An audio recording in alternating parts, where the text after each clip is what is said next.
In force and laws of motion chapter, today I am going to explain momentum and Newton's second law, third law, its applications. Right? Now, first of all, what is momentum? Right? The product of mass and velocity is called as the momentum. Momentum is the product of mass and velocity. The product of mass and velocity is called as momentum.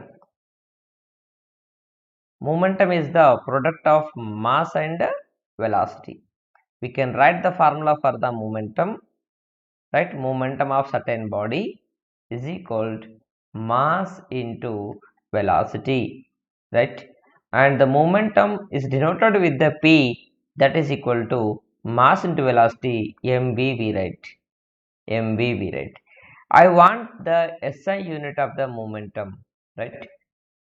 SI unit of the momentum. Can anyone tell? Mass into velocity. Mass unit is kg, velocity unit is meter per second. Kg meter per second is the SI unit. Whether it is a vector or scalar, right? Can anyone tell whether it is a vector or scalar? Do you know the difference between the vector and scalar? Vector means it has the direction. Generally, the velocity has the direction. Velocity is a vector. That's why the momentum is a vector. Momentum is a vector. Okay. And if you want the CGS unit, that is gram centimeter per second, right? And this is about momentum. For a given body,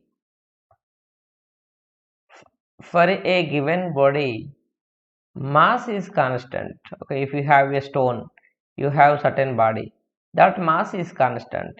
At that moment, the momentum of body depends upon the velocity. Momentum is directly proportional to velocity. If the constant mass removed means, you will get the symbol that is called as the proportional. If velocity is more, then the momentum is also more. Okay, and this is about a little bit momentum topic. Now let us continue.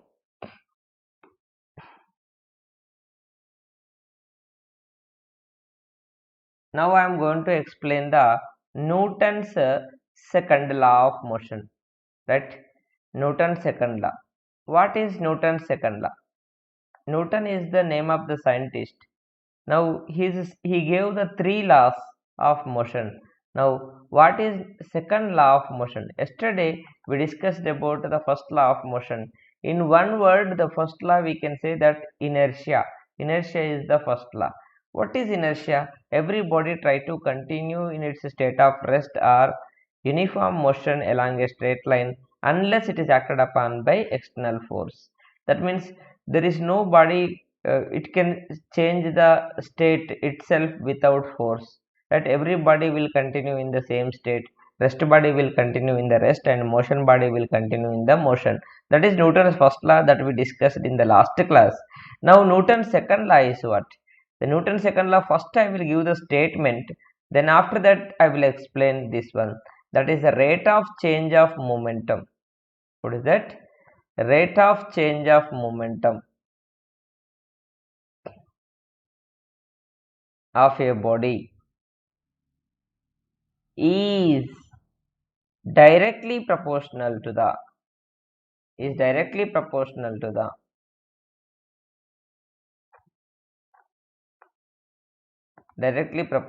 the net force.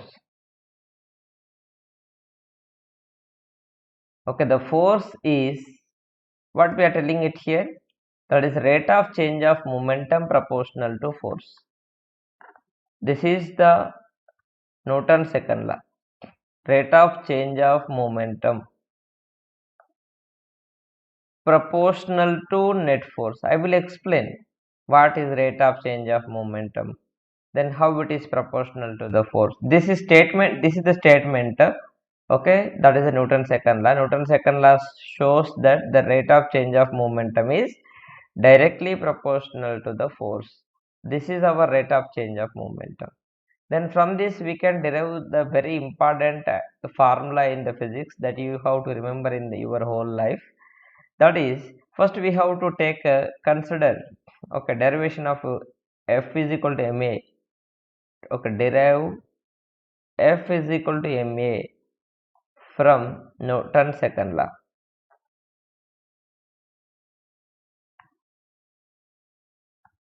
Let's derive the F is equal to ma from this.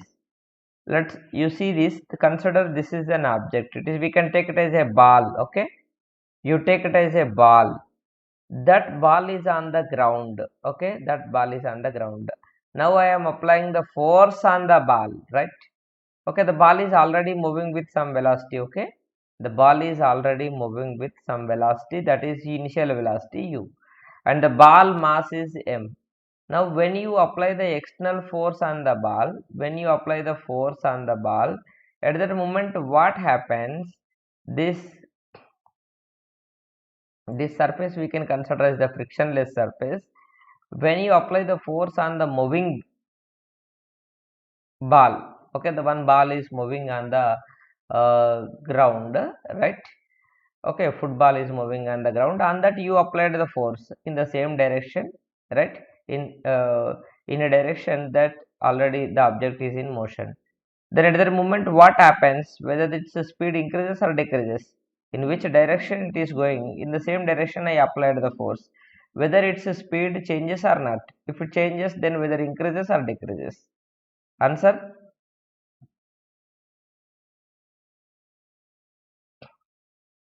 Yes, increases. In which direction the object is going, ball is going, on the same direction I applied the force, that's why its speed will be increases.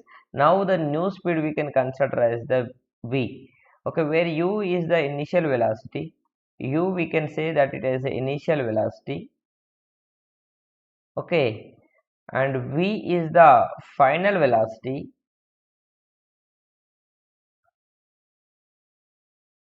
and the velocity changes from u to v in time interval t we can take. During this, the object velocity is increasing, means it is accelerating. We can take the a is the acceleration of object, and m is the mass. M is the mass of object.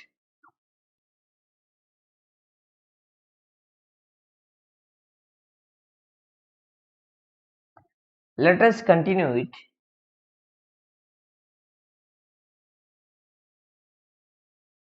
What we have to find out? We have to find out the rate of change of momentum. Then how we can find out? First of all, rate of change of momentum means initial momentum how much in the figure. Initial momentum I want. Initial momentum means, momentum formula we know, mass into velocity. Initial momentum means mass into initial velocity we have to take. Final momentum I want next. Final momentum means we can have to take the final velocity into mass. I want the final momentum. Momentum is what already we learned. Momentum is the, right, mass into velocity. Initial momentum means you should take the mass into initial velocity. Final momentum means mass into final velocity. Right? In the example, we discussed that the object initial velocity u and final velocity is v. That's why initial momentum is mu and final momentum is mv. Understood? I want the change in momentum. What is change in momentum? Change in momentum means it was very simple. That is final momentum minus initial momentum. Right? What is final momentum in this? mv. What is initial momentum? mu. We can common the m at here, that is m of v minus u is the change in momentum. Next step, I want the rate of change of momentum. What is rate of change of momentum? Rate means you have to divide the change in momentum with the time. That we said to say that it is the rate of change of momentum. Rate of change of momentum means what we have to do. The change in momentum per second is said to be rate of change of momentum. That means that is change in momentum divided with the time. It was very simple. Then we say that it is a rate of change of momentum. Okay, rate of change of momentum means the numerator is the change in momentum. Okay, numerator is what? Change in momentum. Denominator is what? Time. Change in momentum per second is said to be, per unit time is said to be, in 1 second how much change momentum occurs. That is called as the rate of change of momentum. Simply you remember, change in momentum, if it is divided with the time, change in momentum we got here, you should follow the cursor, then that you should divide with the time, then you will get the rate of change of momentum. Then according to Newton's second law, what we know? According to Newton's second law, what you know? Yes, anybody? Rate of change of momentum. Rate of change of momentum is directly proportional to the what? Is directly proportional to the force. Is it correct? What is rate of change of momentum? In above equation we derived it. That is m of v minus u by t. Is it correct? Is directly proportional to the force. Then this we can also write like this, because this we can also write like this. We can write this f to left side and m of v minus u by t to right side. And v minus u by t we can take as the a, because it is an acceleration formula, you know, change in velocity by time. We write as f proportional to ma. Is it correct? Because what we are doing it here, v minus u by t is replaced with the a, because acceleration formula is change in velocity by time. Change in velocity by time, that is the rate of change of velocity. Now proportionality you can remove. When the proportionality is removed, we will get a constant, that is kma. Okay, kma, where k is the proportionality constant. Proportionality constant. Now practically they find out the proportionality constant value when this symbol is said to be proportional symbol. In anywhere, in any time, if the proportional symbol is removed, the symbol we are removing and we are keeping the is equal. In any time, in everywhere, if the proportionality is removed, some constant you will get. Here we are removing the proportionality and we are writing the is equal. Some constant you will get, that constant is the k, that is the proportionality constant. Here what we have to do it here, we have to take certain values. We can take the practical value. You take the mass as 1 kg. Okay, acceleration you take as 1 meter per second square. At the moment, if you find out the force, the practical value of the force you got is 1 Newton. These values if you substitute all in above equation, you will get the k value as 1, because f1 m1 a1 means k, also you will get 1. Then if you substitute in above equation, then you will get f is equal to ma. F is equal to ma. This is the force equal to mass into acceleration. What is that? Force on a body, total force on a body is equal to mass into acceleration. This is said to be mathematical form of Newton's second law, right? This is the mathematical form of Newton's second law. Force is equal to mass into acceleration, right? This is mathematical form of Newton's second law. This we got this from the statement Newton's second law, rate of change of momentum directly proportional to force. That is Newton's second law. From Newton's second law we got this one, that is also Newton's second law equation. That is a mathematical form of Newton's second law. Newton second law of motion. Okay, law of motion.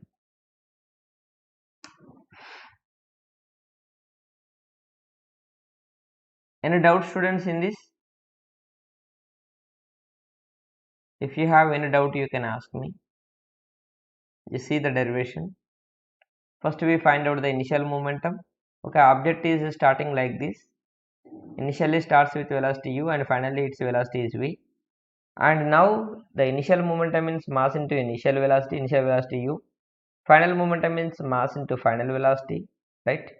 Change in momentum means final momentum minus initial momentum. Final momentum is mv minus initial momentum is mu. M is common. We got change in momentum. Next, rate of change of momentum I want. Rate of change of momentum means this here we got change in momentum, that you should divide with the time, then you will get the rate. Then according to the Newton's second law, the rate of change of momentum, right? The rate of change of momentum is directly proportional to the force. Rate of change of momentum we derived in above equation, that you substitute here. And after that, this little bit we are changing that one. How we are changing? Just we are writing the rate of change of momentum proportional to force. Right side we are writing the left side, and left side one we are writing the right side. Then v minus u by t is the a. Then here we are writing a. F proportionality ma. When the proportionality is removed, when proportional symbol, this symbol is removed, you will get is equal to, and so along with some constant, that is k. K is said to be proportionality constant. When the proportional removed, some constant you will get, that constant name is proportionality constant. Proportionality constant. Practically, if you find out the value of the force to accelerate any body with 1 meter per second square, and for the 1 kg body, the force required is 1 Newton. We are taking the mass as 1 kg and acceleration as 1 meter per second square, and finding the force practically we got 1 Newton. If these practical values, if you substitute in above equation, F1, M1, A1, you also get the K as 1. That K1 you substitute in above equation, you will get F is equal to ma. F is equal to ma means force is equal to mass into acceleration. That is Newton's second law mathematical form. Students, any doubt you can ask me. Clear everything?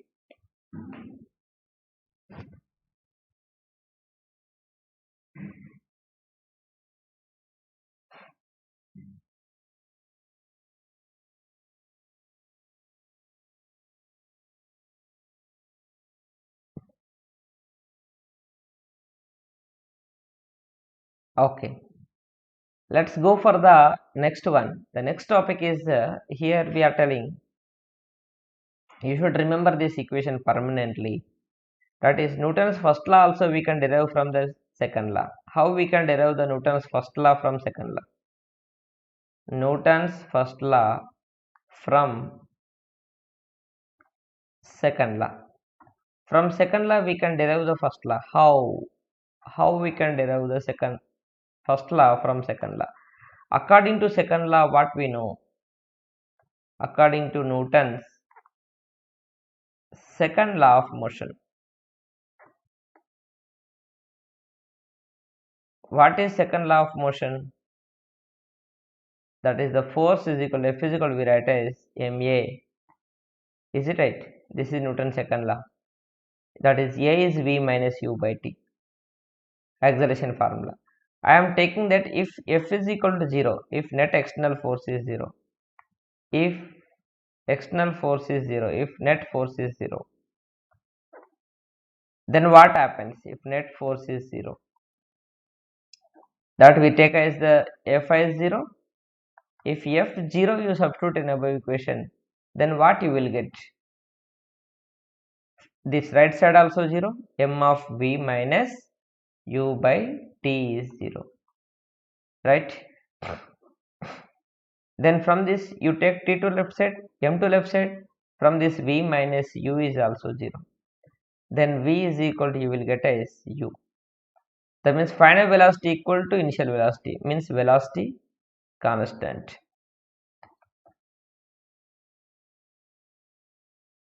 Velocity constant means uniform motion. Yes or no? Or we can also take like this.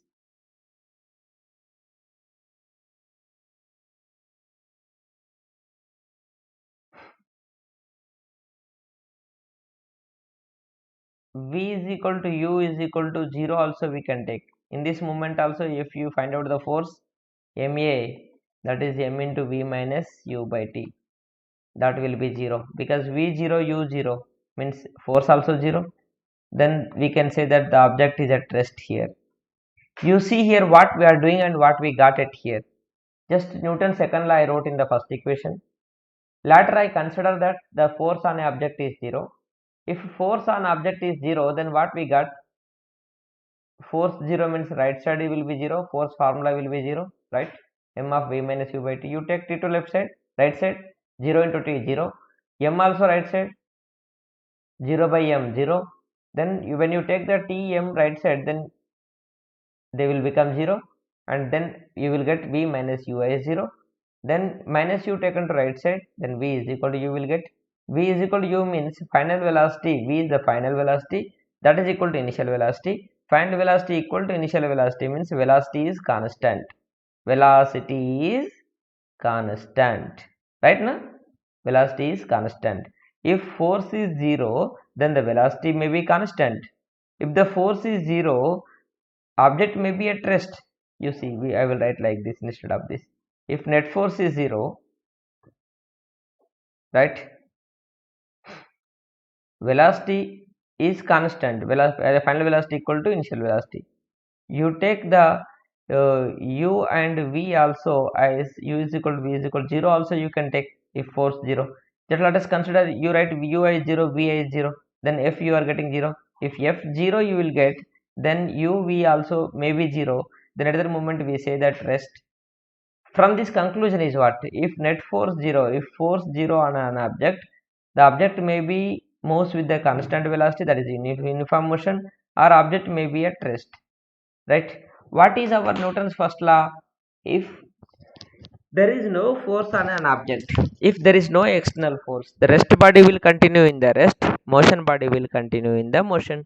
That means if there is no external force, the object may continue in the rest or object may be continue in the uniform motion. Here also we are getting the same thing, that is from second law. If force is 0, either object velocity is constant, that means it is in uniform motion, or it may be at rest. That means if net external force on object is 0, either object may be continue in the uniform motion with constant velocity, or object may be at rest.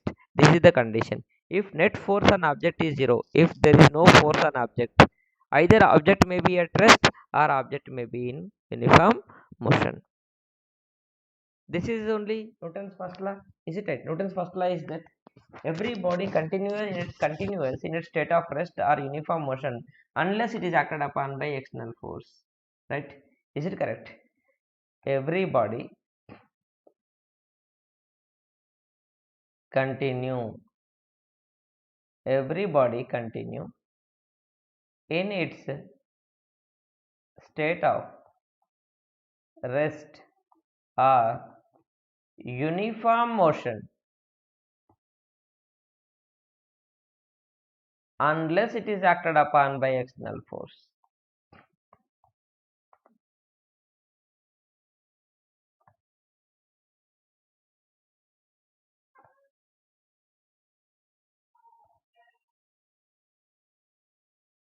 What is the meaning of this? If there is no force, right? If there is no force, either object may be at rest or object may be in uniform motion.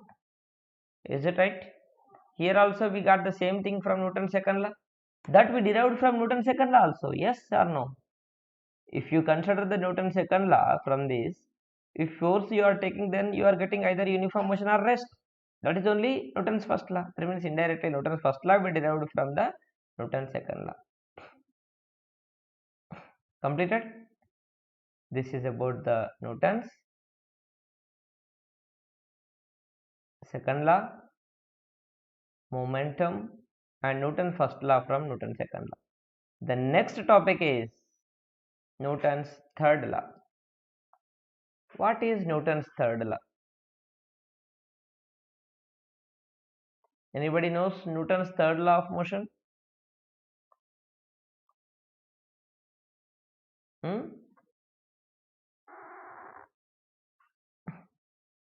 I will upload this same video in YouTube after recording. I am doing the recording. You can watch the video once again. If you watch the video once or twice, you will get clear concept because one time you may not understood, but once again if you will watch the video you will understood. Okay, I will upload today itself. Yesterday video also I uploaded, today video also I will upload on the same day, and you watch it in YouTube once again, you will get full clarity.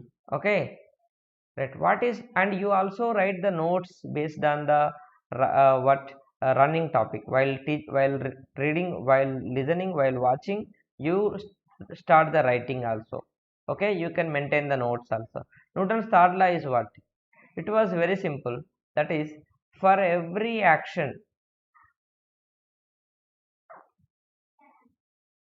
for every action, there is an equal and opposite reaction.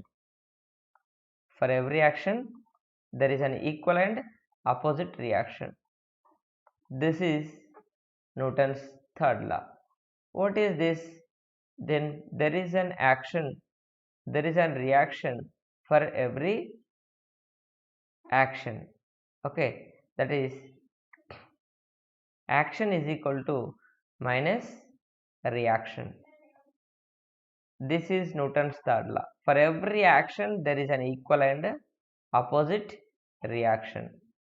For every action, there is an equal and opposite reaction. If you do some action, then you will get some reaction in opposite direction. For example, let us see the simple example.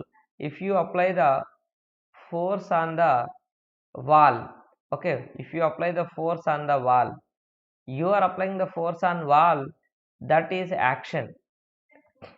In the reaction, what happens? Wall also applies the force on your hand.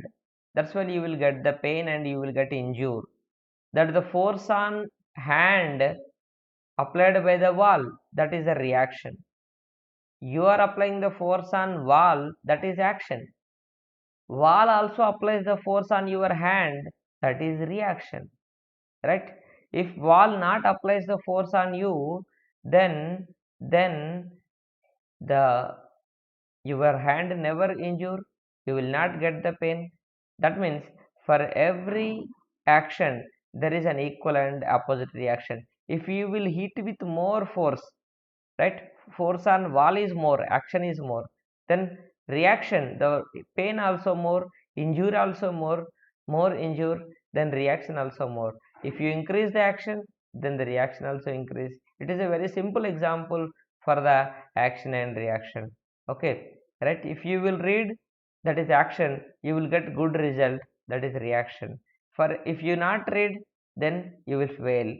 If you will absent, then you will never promote to, if you will absent for the classes, you will never promote to the next class. Like this, for every action there is some reaction, there is some reaction.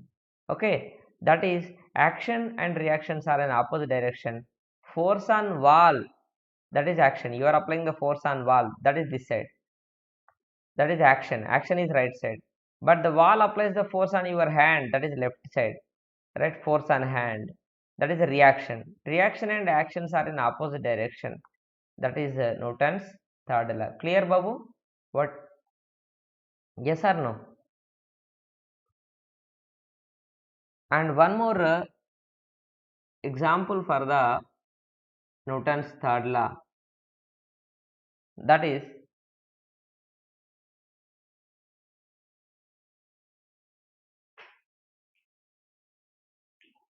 when bullet fired from the gun applies the force on the bullet. Example I will tell for the Newton's third law. What happened?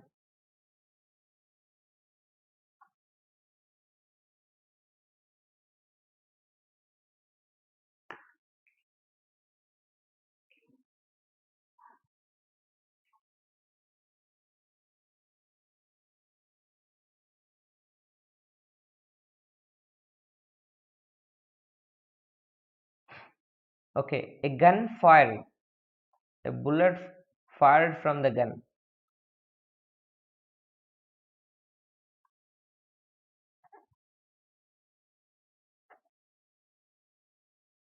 You see here, that is an example.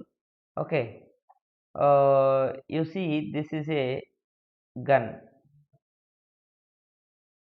it's a bullet. Now in this case, what happens? Gun applies the force on the bullet to move forward direction. Is it right? Force on bullet applied by the gun, it is in forward direction. When gun applies the force on the bullet in forward direction, the bullet also applies the force on the gun in backward direction. The gun goes backward. Little bit gun goes backward. Gun will not go as a bullet, but gun also goes left side. You have to hold that gun without moving backward with some force. Okay, that force on bullet. Okay, reaction equal to action at here. Action equal to minus of reaction. What is action in this? Force on bullet. Force on bullet.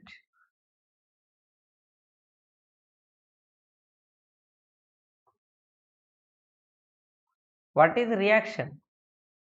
Force on gun. Force on bullet and force on gun, they are equal. Forces are equal. How much force acts on the bullet? That much force acts on the gun. But the force on gun is left side, force on bullet is right side. Say if same force we are applying, but the gun and bullet never goes with the same speed. What is the reason? Do you have the next class now?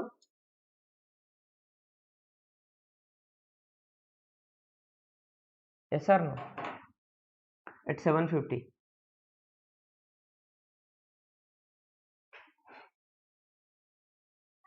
Why the bullet gun never force on bullet equal to force on gun? Then why gun never goes with the same velocity as bullet? What is the reason?